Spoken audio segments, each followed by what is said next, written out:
some gravel this morning and we had like a half-inch of rain come out of nowhere. So I'm going to kind of switch gears today and loaded up the new KX161.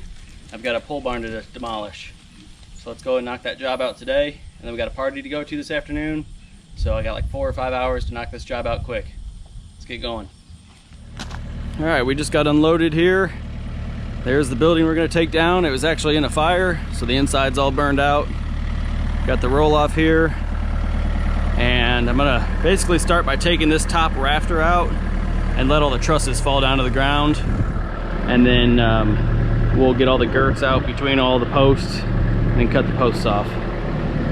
So here's what it looks like on the inside.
All right, well, here's the building completely demoed.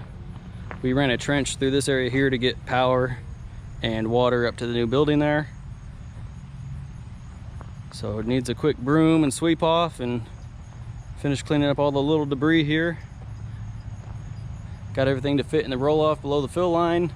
Hey, had a guy come, he posted on Facebook, free metal, and a guy came and got all the metal sheeting. He took that off in another trailer, so it left room on top for us to get rid of the rest of the wood pile and junk here.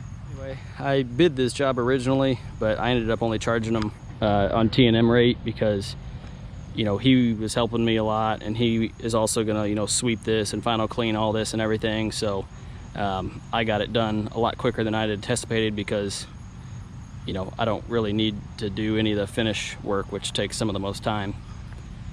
So he's happy with what he's got here. He said he'd get that swept up either this evening or tomorrow. And the roll-off guy should be happy that there's nothing sticking out the top. And I'll be happy when I head home. So appreciate you guys watching.